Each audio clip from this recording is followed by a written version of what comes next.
من أحسن قولا ممن دعا إلى الله وعمل صالحا وقال إنني من المسلمين. السلام علیکم ورحمۃ اللہ وبرکاتہ. الحمدللہ رب العالمین والصلاة والسلام علی سیدنا محمد وعلی آلہ وصحبہ اجمعین. اما بعد، اعوذ باللہ من الشیطان الرجیم. بسم اللہ الرحمن الرحیم. رب اشرح لی صدری ویسر لی امری واحلل عقدۃ من لسانی یفقہوا قولی. تمام تعریف اس اللہ رب العزت کے لیے ہے جو تمام جہانوں کا مالک ہے اور اسے بنانے والا ہے، اور درود و سلام ہو اس کے آخری نبی حضرت محمد صلی اللہ علیہ وسلم پر جو رحمت للعالمین ہے. آج 25 اگست 2025 بروز سوموار 7:05 ہم لوگ باری بنگلہ آفس میں موجود ہیں، اور ہمارے یہاں اکٹھا ہونے کا مقصد قرآن و حدیث کی تعلیمات کو عام کرنا ہے. ہر بار کی طرح میں اس بار بھی اس چیز کو واضح کر دینا زیادہ بہتر سمجھتا ہوں کہ ہم لوگ کوئی عالم دین نہیں ہے یہاں پہ جو بیٹھے ہوئے ہیں، جو آپ کو کیمرے کے اس طرف سے آپ لوگ مجھے دیکھ رہے ہیں. ہم لوگ یہاں we are just a student of knowledge.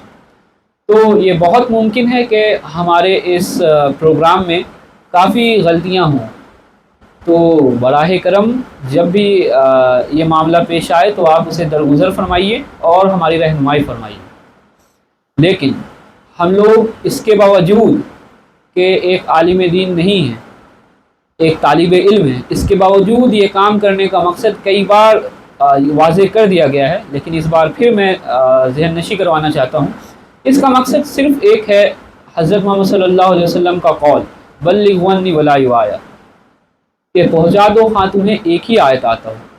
تو اسی حدیث پہ عمل کرتے ہوئے، اسی حدیث کو دل و ذہن میں رکھتے ہوئے ہم لوگ یہ کام آگے بڑھا رہے ہیں. اور اللہ کا رحم و کرم ہے کہ الحمدللہ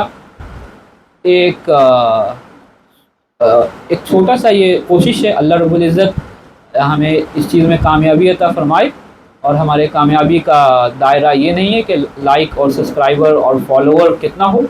اس کا دائرہ صرف یہ ہے کہ ہمارے اس واعظ و تبلیغ سے اگر کوئی ایک انسان بھی نصیحت حاصل کر لے، کوئی ایک انسان بھی یہ جان لے کہ قرآن و حدیث کو پڑھنا، اسے سمجھنا اور اس کو عملی زندگی میں لانا، پھر اس کے بعد اس کا دعوت دینا کتنا اہم ہے، تو ہم لوگوں کے لیے یہ کافی ہو جائے گا. ہمارا یہ محنت صرف اور صرف اللہ رب العزت جب اس دن پوچھے گا آن دا ڈے آف ججمنٹ، آخرت کے دن، کہ تم نے کیا کیا، تو ہمارے لیے صرف ایک ذریعہ بنا رہے ہیں کہ اللہ رب العزت کو ہم جواب دے پائیں اس دن کہ ہمارے پاس جو علم تھا، جو ریسورسز تھیں، ہم نے اسے یوز کیا، ریدر یہ سوچتے ہوئے کہ ہم ایک دن عالم دین بن جائیں گے پھر محنت کریں گے، یا پھر یہ سوچتے ہوئے کہ جب ایک اچھا ریسورس ہمارے پاس آ جائے گا پھر محنت کریں گے. So without wasting any time, ہمارے ہر بار کا پروگرام جو ہوتا ہے وہ قرآن سے سٹارٹ ہوتا ہے. تو اس بار مطالعہ قرآن کے لیے ہر بار کی طرح پچھلے کئی ہفتوں سے اس کی ذمہ داری برادر ظفر سر لیتے آ رہے ہیں، اور اس بار بھی الحمدللہ مطالعہ قرآن کی ذمہ داری برادر ظفر سر کو ہی دی گئی ہے. ان کے پاس 15 منٹ کا وقت ہوگا. اس کے بعد جو دوسرا پروگرام ہوتا ہے درس حدیث کا، الحمدللہ ثم الحمدللہ، اس پروگرام کے لیے بھی ایک ساتھی ہمارے بیچ جو ہیں، آپ لوگوں کو معلوم ہوگا، برادر شیان، وہ ہر بار کی طرح آگے بڑھ کر یہ پروگرام دیتے ہیں. اور ایک چیز اور میں واضح کر دوں کہ اس کے بعد میں پروگرام کو اسٹارٹ کروں، کہ ہمارے یہاں ایسا نہیں ہے کہ کیونکہ آپ دیکھتے ہوں گے صرف یہ دو ساتھی کو ہمیشہ قرآن و حدیث کا مطالعہ یا درس دیتے ہوئے، درس تو نہیں کہوں گا، سوری، مطالعہ. لیکن اس کا یہ مطلب قطعی نہیں ہے کہ یہ چیز، یہ ذمہ داری، یہ پروگرام صرف انہی دونوں انسان کے ہاتھ میں ہے. نہیں، کیونکہ اتنے لمبے پیریڈ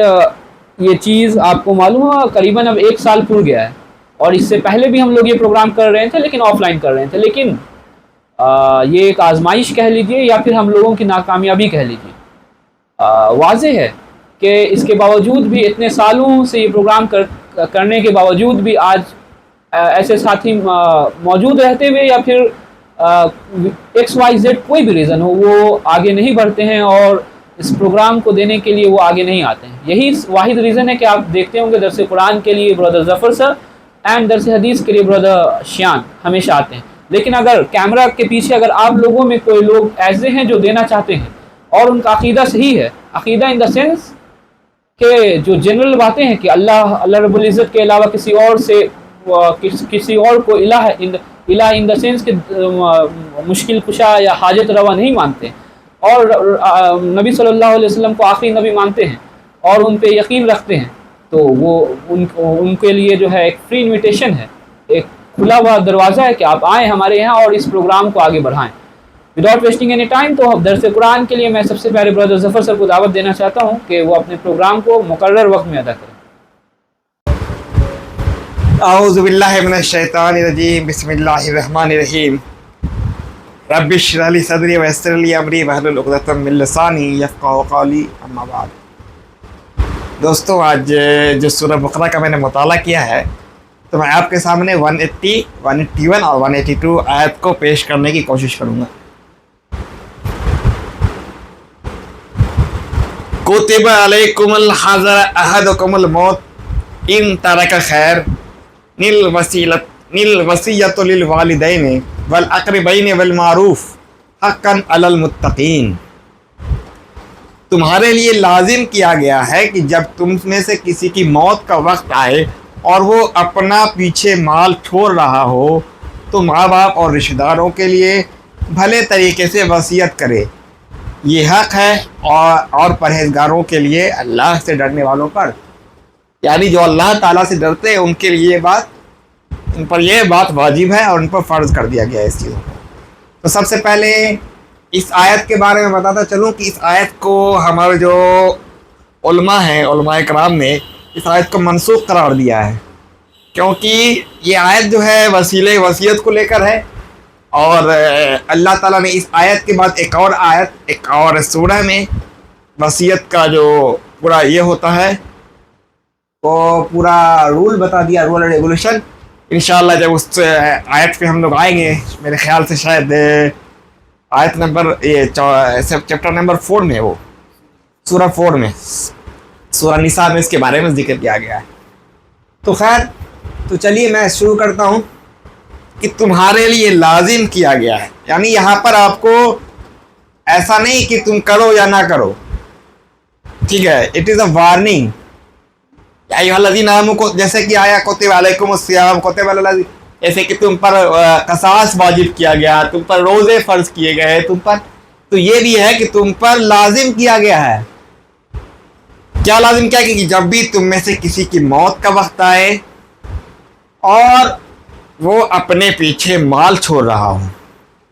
تو سب سے پہلے کنفیوژن یہاں پر لوگوں کو آتا ہے کہ لوگوں کو یہ بات تھوڑی پتہ ہوتی ہے کہ اس کی موت کا وقت کب ہے, کیونکہ کسی کے موت کا وقت مقرر تو ہوتا نہیں ہے. تو یہاں پر لوگ کنفیوز ہوتے ہیں کہ مجھے کیسے پتہ چلے گا. یہ ایک آپ کو انڈیکیشن دیا جا رہا ہے کہ آپ کو جب احساس ہو جائے اپنی زندگی میں ہی, یہ ضروری ہے آپ کو اپنی زندگی میں ہی کہ آپ اپنی زندگی میں ہی وصیت کر ڈالیں. تو موت کا وقت, جیسے کہ اگر کبھی کبھی ایسا ہوتا ہے کہ ایک انسان ایسی عمر میں پہنچ جاتا ہے کہ اس کو احساس ہو جاتا ہے کہ اب میں زیادہ دن چلنے والا نہیں ہوں. بہرکیف وہ موت اور حیات تو اللہ کے ہاتھ میں ہے, جس کو جب چاہے اللہ تعالیٰ اپنے پاس بلا سکتا ہے. لیکن پھر کبھی کبھی ڈاکٹر جواب دے دیتے ہیں, یا پھر انسان کے ذہن میں ایسا خیال آ جاتا ہے کہ اب میری زندگی چند لمحوں کی ہے, یا بہت ساری باتیں ایسی ہیں کہ یا یہ ایک وارننگ ہے, یہ ایک اس طرح سے اللہ پاک کہہ رہا ہے کہ آپ کو زندگی میں جب موقع ملے, جب آپ نے ارادہ کر لیا ہو, جب آپ کے پاس کوئی ایسی پراپرٹی ہو یا کچھ ایسا کام ہو جو آپ اپنی زندگی میں کرنا چاہتے ہیں, یہ کہ آپ کے مرنے کے بعد کچھ ایسا ہونا چاہیے, تو آپ پر یہ بات واجب ہے. ایک حدیث میں آیا ہے کہ اگر تم کسی کو اگر تمہاری کوئی امانت ہے اور تم اس کو وصیت کرنا چاہو تو 2 دن بھی دیر نہ کرو, تو اس میں دیری ذرا بھی نہ کرو, اللہ کی وہ لکھی ہوئی نہ ہو. اگر لکھی ہو تو اگر کوئی وصیت جو ہے ایک ریٹن طور پہ ہوتی ہے، اور ایک بہت طرح کی وصیت ہے، کچھ کسی کو بولا جاتا ہے، تو بولی ہوئی بات تو خیر اس کا یہ نہیں ہوتا، تو اس کے لیے گواہ چاہیے ہوتے ہیں کس کو کس نے بولا. اور اگر لکھنا ہو سب سے اچھی کیا چیز ہے، اس سے وہ لکھ کر چلے جاتے ہیں. تو اس میں دیری نہیں کرنی چاہیے. اور یہاں پر آیت میں بتایا گیا کہ تمہارے لیے لازم کیا گیا کہ جب تم میں سے کسی کی موت کا وقت آئے اور وہ اپنے پیچھے مال چھوڑ رہا ہو تو ماں باپ اور رشتہ داروں کے لیے بھلے طریقے سے وصیت کریں. لیکن طریقہ بھی بتایا گیا احسن طریقے سے اور بھلے طریقے سے. یہاں ماں باپ کا ذکر آیا ہے، جبکہ اگلی آیت جب وہ آئے گی، جب وہ ہم لوگ سورہ نساء کا مطالعہ کریں گے، اس میں ماں باپ کو کتنا ملنا ہے آٹومیٹکلی وہ ماں باپ کے حصے میں ہماری جو جائیداد ہوگی، جو وصیت کرنے کی ضرورت نہیں پڑتی. جیسے کہ آپ کی اولاد کو آپ کے جو بچے ہوں گے ان کو آٹومیٹک جو ہے آپ کو وہاں پر وصیت کرنے کی ضرورت نہیں پڑے گی، آپ کی وائف کو وصیت کرنے کی ضرورت نہیں پڑے گی. تو آپ اپنے مال کا 1/3 حصے سے زیادہ یہ حدیث سے ثابت ہے کہ کوئی بھی انسان اپنے جائیداد میں سے 1/3 حصے میں سے زیادہ کسی کو وصیت پہ نہیں لکھ سکتا، کیونکہ باقی اللہ تعالیٰ نے حق دے رکھا ہے ان کے وارثوں کو، ان کے ماں، ان کے باپ، ان کے بچے، ان کی بیوی، ان سبھی کا باقی چیزوں پر حق ہوتا ہے. بہرحال اس کو ہم لوگ جب سورہ نساء کے مطالعہ ہوگا تو انشاءاللہ اس پہ واضح طور سے اس پہ باتیں ہوں گی. تو ماں باپ اور رشتہ داروں کے لیے بھلے طریقے سے وصیت کرو. تو وصیت ہم لوگ کریں تو کسے کریں؟ کیونکہ اللہ تعالیٰ نے تو فرما دیا کہ ماں باپ کا تو الگ 1/6 حصہ، اور اللہ تعالیٰ نے قانون کے حساب سے یہ کر دیا، فکس کر دیا کہ آپ وصیت کرو یا نہ کرو، اتنا حصہ ان کا ہونا ہی ہونا ہے. مگر اب مان لیجئے کہ ایک انسان ہے، 2 بھائی ہیں، وہ ایک بھائی جو ہے بہت پیسے والا ہے، اور اگلے بھائی جو ہے جو اس کا اگلا بھائی ہے وہ ایسا ہے کہ وہ مطلب کماتا کھاتا ہے اور فاقہ کشی اور اس کے حالات اتنے اچھے نہیں ہوں، اس کے بچے کی اچھی پرورش نہیں ہو رہی ہوگی، یا پھر جو کچھ بھی مجبوریاں ہوں گی. ایک ہوتا ہے نا ہمارے معاشرے میں بہت طرح دیکھے گئے کہ ایک بھائی امیر ایک بھائی غریب. تو اس بھائی یہاں پر آپ جو ہے اپنا مال میں سے 1/3 حصے کے اندر میں سے آپ اپنے بھائی کے نام کر سکتے ہیں. قریبی رشتہ دار، اقربین، قریبی رشتہ داروں کو یہ کار کر سکتے ہیں. تو ہمارے یہاں تو اتنا ہے ہی نہیں کسی کے پاس کہ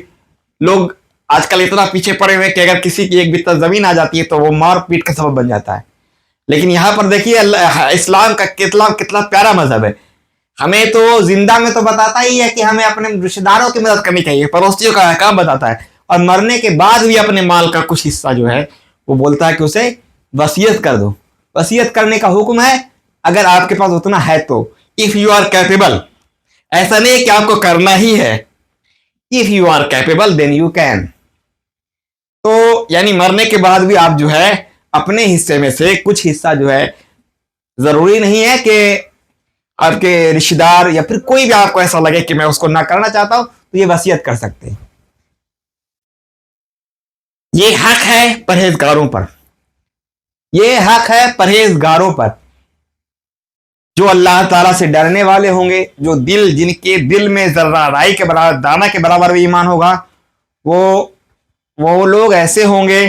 جو اس آیت پہ پوری طرح سے عمل کرنے کی کوشش کریں گے. اور جو بات آ رہی ہے یہاں پر کہ وراثت میں، تو وصیت کا جب بھی ہم لوگوں کے سامنے ذکر آتا ہے تو دماغ میں ایک تصویر آ جاتی ہے زمین جائیداد. تو صرف وصیت زمین اور جائیداد کا نام نہیں ہے. یاد رکھیں جب ابراہیم علیہ السلام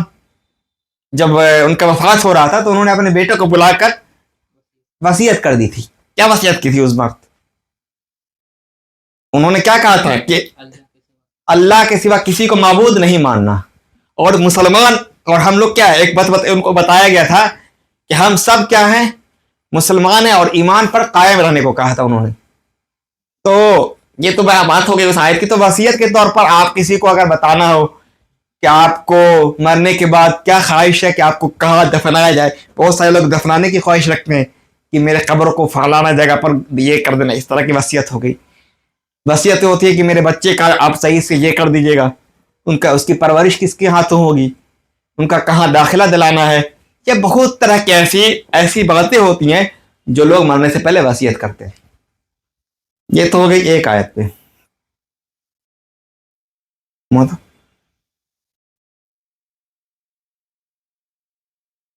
اب ہے آیت نمبر 181. فمن بدلہ بعد ما سمعہ فإنما اسمہ علی الذین یبدلونہ ان اللہ سمیع علیم. پھر جنہوں نے وصیت سنی اور بعد میں اس سے بدل ڈالا تو اس کا گناہ ان بدلنے والوں پر ہوگا. اللہ سب کچھ سنتا اور جانتا ہے. تو سب سے پہلے ایک اور بات واضح کیا کہ پہلے تو وصیت کے بارے میں آپ کو کھول کر بتا دیا گیا وصیت کے بارے میں. اب یہ وصیت کا بدلنا ان دا سینس جب کوئی انسان مر رہا ہے,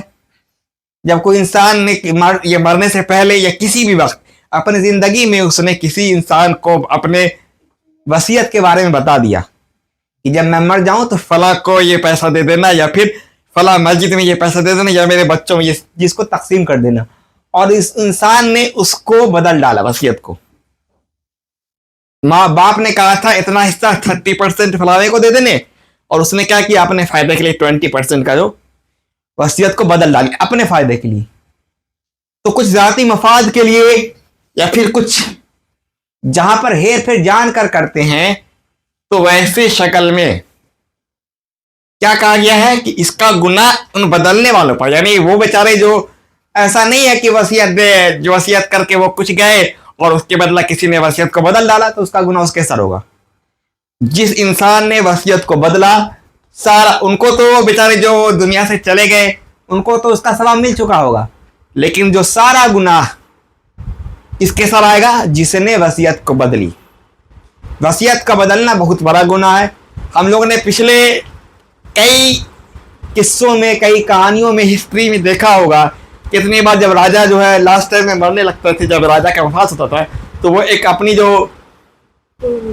اینسسٹر جو ان کے جو آگے جو ان کے ایئرس ہوا کرتے تھے, ان کے اترادھیکاری,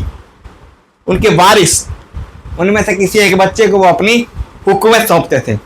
اس میں بہت بار کنٹراڈکشن ایسا ہوا کہ فلاں یہ جو وراثت فلانے کو دی گئی تھی لیکن فلانے کو مل گئی. تو ہسٹری میں آپ لوگوں نے اکثر پڑھا ہوگا. تو یہ بات سن لیجیے, یہ چھوٹی موٹی بات نہیں ہے.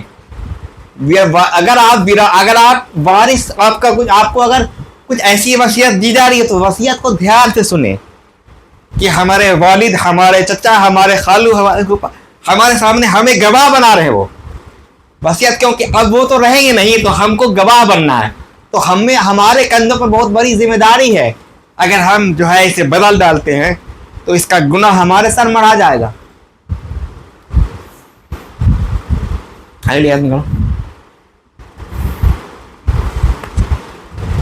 اب اگلی آیت میں اللہ پاک فرماتے ہیں فمن خاف من موص جنفا او اثما فاصلح بینہم فلا اثم علیہ ان اللہ غفور رحیم. ہاں, جس کو یہ ڈر ہے کہ وصیت کرنے والا نے انجانے میں یا جان بوجھ کر حق مارا ہے اور پھر معاملے سے تعلق رکھنے والوں کے بیچ وہ سدھار کرے تو اس پر کچھ گناہ نہیں ہے, اللہ معاف کرنے والا ہے. دیکھیے کتنی حکمت ہے. اللہ پاک جو ہے ہر چیز کے پیچھے, ہر قانون کے پیچھے کچھ نہ کچھ مصلحت چھپی ہوتی ہے. اللہ کے بہت حکمت سے اللہ تعالیٰ نے اسے کیا ہے. تو یہ سپرمیسی دیکھیے اللہ پاک کی کہ پہلے بات تو یہ بتایا کہ وصیت کیسے کرنا ہے, پھر وصیت کو بدلنے والے کا گناہ بتایا. اب ایک اور کنڈیشن دی, اگر جو انسان اپنی موت کے وقت وصیت کر رہا ہو یا پھر کسی بھی وقت وصیت جب وہ کر رہا ہو اور اس نے کچھ ایسی وصیت کر دی جس میں کسی کی حق تلفی ہو رہی ہو, کسی کا حق مارا جا رہا ہو, کسی کے ساتھ ناانصافی ہو رہی ہو, یا پھر کچھ شرکیہ باتیں, ایسی وصیت جس میں کچھ مبالغہ ہو, جس میں گناہ کا خدشہ ہو, تو ویسے وصیتوں کو کہا گیا ہے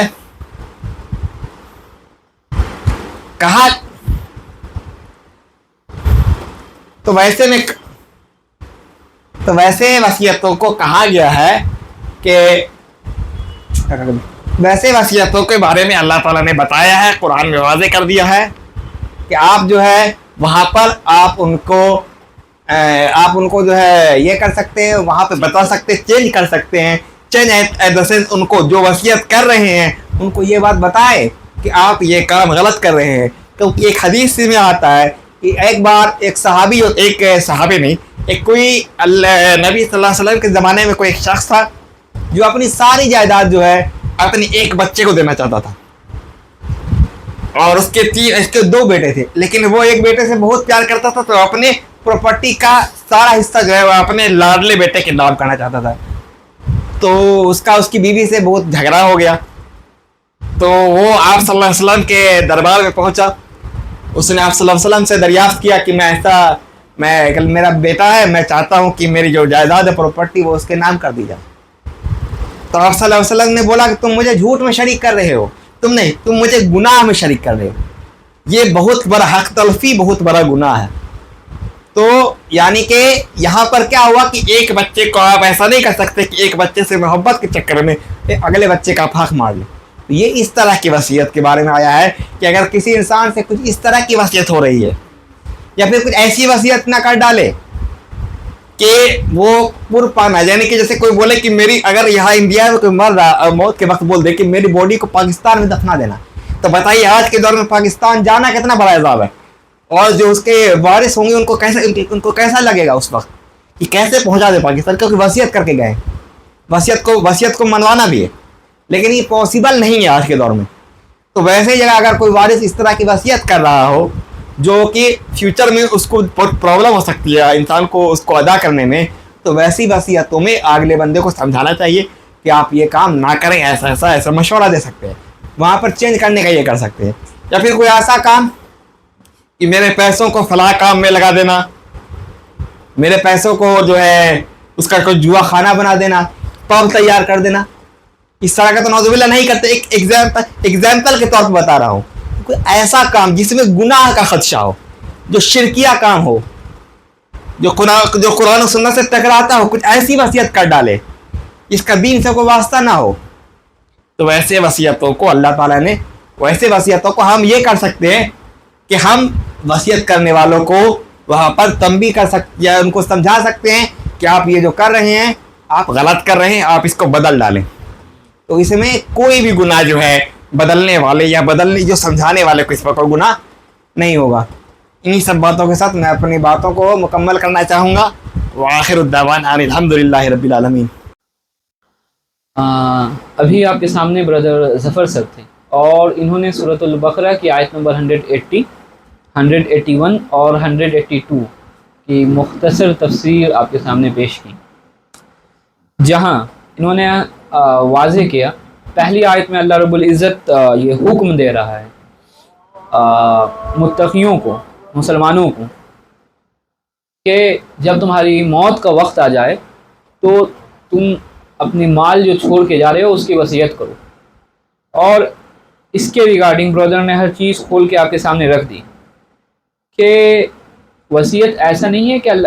ہاں ایک بہت اہم چیز جو برادر نے کی کہ یہ آیت جو ہے منسوخ ہو گئی اور اس کے ناسخ آیت سورۃ النساء چیپٹر نمبر 4 آیت نمبر 11 میں وہاں پریزنٹ. اور تو یہاں سے یہ بات پتہ چلا کہ انسان جب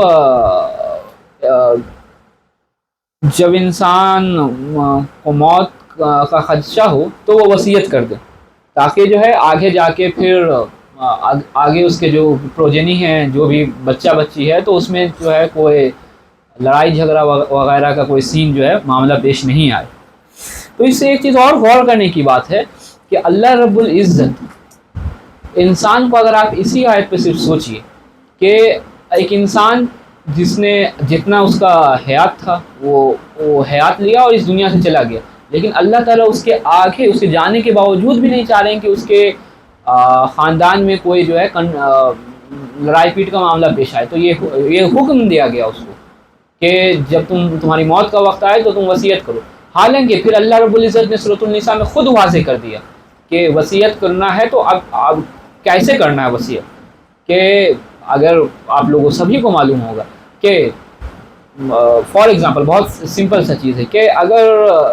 جو ہے اگر ایک باپ ہے وہ تو اس کے بیٹا کا جو ہے اس کے مال سے اس کی پراپرٹی سے حق جو ہوتا ہے کہ کتنا پرسنٹ ہوتا ہے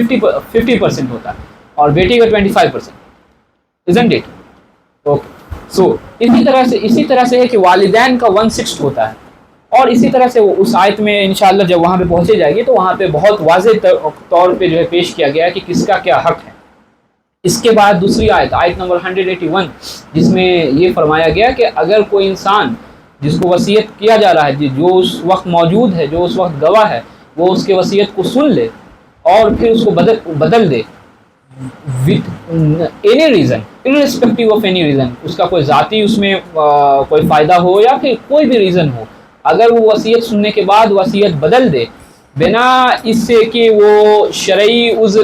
عذر کو وہ انسان وصیت جو کر رہا ہے اس میں شرعی عذر ہے, لیکن اگر ہے تو بدلنا چاہیے, بتانا چاہیے کہ جیسے اگلی آیت میں آئے, لیکن اگر کوئی انسان بدل دے تو پھر اس کا صرف اور صرف گناہ جو ہے اس بدلنے والے انسان کو ہوتا ہے, نہ کہ جو وصیت کر رہا اس کو. پھر تیسری آیت جہاں اللہ رب العزت نے فرمایا کہ ہاں اگر کوئی انسان وصیت کو بدلتا ہے یعنی کہ چینج کرتا ہے اس خدشے کے ساتھ کہ اس نے جو وصیت کی ہے وہ بالکل ہی اللاجیکل ہے, وہ ذہن سے پرے بات ہے. فار ایگزامپل اس نے یہ کہہ دیا, پوائنٹ ٹو بی نوٹڈ, اس نے یہ کہہ دیا کہ میں جب مر جاؤں تو آپ میری ساری پراپرٹی کو جلا دیجیے. یہ کتنا بچکانہ بات ہے, لیکن بہت سے جاہل ایسے ہوتے ہیں کہ آپ بھی بہت سے اگر ایتھیسٹ وغیرہ کو دیکھیے گا تو وہ بولتے ہیں کہ جب میں مر جاؤں تو مجھے نہ دفناؤ, مجھے نہ جلاؤ, مجھے نہیں, عجیب چیز کہتے ہیں. تو میں بول رہا تھا کہ کوئی انسان اگر یہ کہہ دے کہ میں جب مر جاؤں تو میرے پورے پراپرٹی کو جلا دو یا میرے پراپرٹی سے شراب کا ایک فیکٹری کھول دو, یہ سب چیز جو شریعت کے بیونڈ ہے, حدود اللہ کو کراس کرتا ہے, تو انسان کو چاہیے کہ وصیت کو بدلے, اس کے بیٹا کو اس کو بتائے کہ یہ سب چیز شریعت کے بیونڈ ہے اور یہ اللہ تعالیٰ یہ حکم نہیں دیتا. حالانکہ اب تو جو اب ہم فار اس ہم اپنے من سے کسی کو وصیت نہیں کر سکتے کہ من کرے گا ہاں ایک اور چیز, کیونکہ اب ہمارے پاس اس کی ناسخ آیت سورۃ النساء میں موجود ہے, اور کتنا % وصیت کرتے ہیں یہ بھی برادر نے کہا کہ اس سے بیونڈ ہم وصیت نہیں کر سکتے ہیں. اور یہ بات جو ہے بہت اللہ رب العزت نے حکمت کے ساتھ یہ آیت پیش کی, کیونکہ بعض دفعہ ہوتا ہے کہ والدین کو اپنے کسی ایک بیٹا کے بدتمیزی کی وجہ سے یا اس کے کسی نافرمانی کی وجہ سے ان کو اتنا تکلیف ہوتا ہے کہ وہ اپنے آخری وقت میں چاہتے نہیں ہیں کہ وہ اولاد میرے پراپرٹی کا جو ہے کوئی یوز کر پائے, اسے بے دخل کر دیتے. تو لیکن اسلام نے یہ حکم دیا, اسلام ہی واحد ایک ایسا ریلیجن ہے جو یہ حکم دیتا ہے کہ کیونکہ اگر اس دوران اگر کوئی انسان کہہ دے کہ نہیں میرا جو پراپرٹی ہے وہ ان کو صرف میرے بیٹا ایکس کو دے دو, میرے بیٹا وائی کو نہیں دو, تو یہ تو بیٹا وائی کے ساتھ تو ایک انجسٹس ہو جائے گا. تو اس لیے یہ فرمایا گیا کہ جب انسان وصیت کرے اور کوئی وصیت ایسا ہو جو حدود اللہ کو کراس کرتا ہو, اللہ کی شریعت کو, اللہ کے قرآن و حدیث کی تعلیمات کو کراس کرتا ہو, تو انسان کو چاہیے کہ وصیت کو جو ہے چینج کرے, اس کے بیٹا اس کے اولاد کو سمجھائے یہ چیز. اسی طرح سے جو برادر نے بہت اچھے ایکسپلین کیا تھا کہ اگر کوئی انسان یہ کہہ دے کہ میری جو میت ہو تو اس میں جب تک 1 لاکھ آدمی نہیں آئے جب تک جو ہے اس کو جو ہے یہ نہیں کرے, یا پھر میری میت جو ہو میرے والدین کا قبر تھا فار ایگزامپل سوئٹزرلینڈ میں, تو مجھے سوئٹزرلینڈ میں دفنایا جائے, میرے والدین کے بغل میں ہی دفنایا جائے. تو کیونکہ انسان کو نہیں معلوم ہے, کچھ چیز جو ہے علم الغیب ہے جس کا علم صرف اور صرف اللہ سبحانہ و تعالیٰ کو ہے ٹل دا ڈے آف قیامت آ جائے گی, قیامت کا صبح ہو جائے گا, لیکن اس کا علم نہ سائنس کے پاس ہے نہ کسی اور فیلڈ کے پاس. اس میں سے ایک چیز یہ ہے کہ کس کی موت کب آئے, تو اس طرح کی وصیت کرنے سے انسان بچے کہ میری موت میرے وہاں دفنایا جائے. اور اس طرح سے اس کے بعد دوسرا پروگرام درس حدیث کا ہے جس کے لیے برادر شیان کو ذمہ داری دی گئی ہے. میں برادر شیان سے گزارش کرنا چاہتا ہوں کہ وہ اپنے پروگرام کو اپنے مقرر وقت میں ادا کریں. کیا وسا اعوذ باللہ من الشیطان الرجیم, بسم اللہ الرحمن الرحیم, الحمدللہ رب العالمین والصلاة والسلام علی النبی الکریم و اصحاب اجمعین. تمام تعریف اس اللہ کے لیے لائق و زیبا ہے جس نے ہمیں اشرف المخلوقات بنایا, دنیا کے ذرے ذرے کو وجود بخشا. اور درود و سلام ہو ہمارے پیارے نبی سید الاولین والآخرین, شفیع المذنبین, رحمۃ للعالمین, امام اعظم محمد رسول اللہ صلی اللہ علیہ وسلم پر, ان کے اصحاب پر اور تمام اہل بیت پر. عن ابی قتادہ انصاری رضی اللہ عنہما ان رسول اللہ صلی اللہ علیہ وسلم عن صوم الاثنین فقال فیہ ولدت وفی انزل علیہ۔ ابو قتادہ انصاری رضی اللہ عنہ سے روایت ہے کہ رسول اللہ صلی اللہ علیہ وسلم سے پیر کے روزے کے بارے میں سوال کیا گیا تو آپ صلی اللہ علیہ وسلم نے فرمایا میں اسی دن پیدا ہوا اور اسی دن مجھ پر قرآن نازل کیا گیا۔ یہ حدیث صحیح مسلم کی ہے، حدیث نمبر 2750۔ تو اس حدیث کا مفہوم ہے کہ نبی صلی اللہ علیہ وسلم سے کسی نے پوچھا تھا کہ پیر کے بارے میں، جو آپ پیر کا روزہ یعنی منڈے کے دن آپ روزہ رکھتے ہیں، کیوں رکھتے ہیں اس دن روزہ؟ تو نبی صلی اللہ علیہ وسلم نے فرمایا تھا میں اس دن روزہ اس لیے رکھتا ہوں کہ اس دن میری ولادت ہوئی تھی، یعنی اس دن میں پیدا ہوا تھا، اور اسی دن جو ہے میرے اوپر سب سے پہلی وحی یعنی قرآن کا جو پہلا آیت نازل ہوا تھا، اقرأ بسم ربک الذی خلق، جو غار حرا میں، تو وہ سب سے پہلے جو نازل ہوا تھا وہ اتوار ہی کے دن، سوموار کے دن نازل ہوا تھا، اور سوموار کے دن وہ پیدا بھی ہوئے تھے۔ تو اس وجہ سے جو ہے انہوں نے روزہ منڈے کا رکھا تھا، اور یہ منڈے کا روزہ جو رکھا جاتا ہے تو یہ علماء کرام کے نزدیک یہ مستحبات میں سے، یا مطلب اگر کوئی انسان منڈے کا روزہ رکھتا ہے تو وہ اس بیسس پہ جو ہے ثواب کا مستحق ہوگا، اور اگر کوئی نہیں بھی رکھتا ہے اور اس کا منکر نہیں ہے، اگر نہیں رکھتا ہے کسی وجہ سے، تو اس پر اس کا کوئی عذاب بھی نہیں ہوگا۔ اور دوسرے روایت سے پتہ چلتا ہے منڈے کے روزہ کے بارے میں کہ نبی ترمذی اور دوسرے مطلب کتب حدیث سے پتہ چلتا ہے کہ منڈے کے روزہ کے بارے میں سوال پوچھا گیا تھا تو نبی صلی اللہ علیہ وسلم نے فرمایا تھا کہ میں اس دن اس لیے بھی روزہ رکھتا ہوں کہ اس دن جو ہے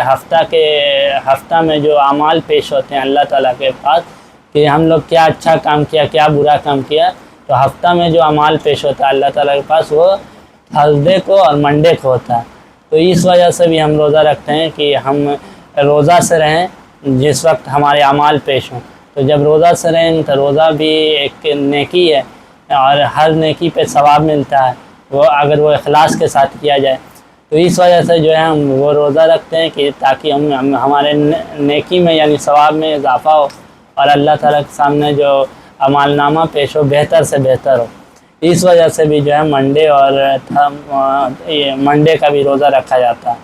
اور نبی صلی اللہ علیہ وسلم کی پیدائش کا بھی دن تھا منڈے، اور مہینہ میں تو مہینہ سب کے نزدیک تو ہے ربیع الاول ہے، اور بہت لوگ کے نزدیک کوئی اور الگ مہینہ ہے کہ کسی اور مہینہ میں نبی صلی اللہ علیہ وسلم کی ولادت ہوئی تھی، اور یعنی جن کے نزدیک ہے کہ نبی صلی اللہ علیہ وسلم کی ولادت ربیع الاول میں ہوئی تو ان کے نزدیک پھر تاریخ میں اختلاف ہے، کسی کے نزدیک 9 ربیع الاول ہے پیدائش کا دن نبی صلی اللہ علیہ وسلم کا، کسی کے دن 7 ہے، کسی کے مطابق، اور کسی کے مطابق 12 ربیع الاول کو پیدائش بھی ہے اور 12 ربیع الاول کو بھی وفات بھی ہے نبی صلی اللہ علیہ وسلم کی۔ تو اس وجہ سے بھی بتایا کہ نبی صلی اللہ علیہ وسلم کی جو پیدائش ہے وہ ربیع الاول میں ہوئی، اور ربیع الاول میں بھی منڈے کے روز ہوئی، اسی لیے جو ہے نبی صلی اللہ علیہ وسلم اس دن روزہ رکھا کرتے تھے، اور اس دن نبی صلی اللہ علیہ وسلم کی نبی صلی اللہ علیہ وسلم میں پہلا وحی بھی نازل کیا گیا۔ تو یہ جو ہے منڈے کو روزہ رکھنے کی خصوصیات مطلب اس حدیث سے پتہ چلتا ہے کہ منڈے کو روزہ رکھنا بھی چاہیے، اور اس کا 2 فائدہ، ایک فائدہ تو یہ ہے کہ جو دوسری حدیث میں پتہ چلا کہ اس دن اعمال نامہ پیش ہوتا ہے اللہ تعالیٰ کے سامنے، تو اعمال نامہ پیش ہوگا تو اس میں ہم روزہ رکھیں گے تو نیکی بھی ملے گا، تو جب وہ اعمال پیش ہوگا تو اس میں نیکی ہی نیکی رہے، اس وجہ سے بھی۔ اور دوسری بات اس وجہ سے بھی کہ نبی صلی اللہ علیہ وسلم نے خود بھی یہ روزہ رکھا، اور اس دن ان پر وحی بھی نازل ہوئی تھی، اس وجہ سے جو ہے نبی صلی اللہ علیہ وسلم نے منڈے کو روزہ رکھنے کی ترغیب دی ہے۔ تو ہم لوگوں کو بھی چاہیے کہ منڈے کو روزہ رکھیں۔ اللہ عالم بالصواب۔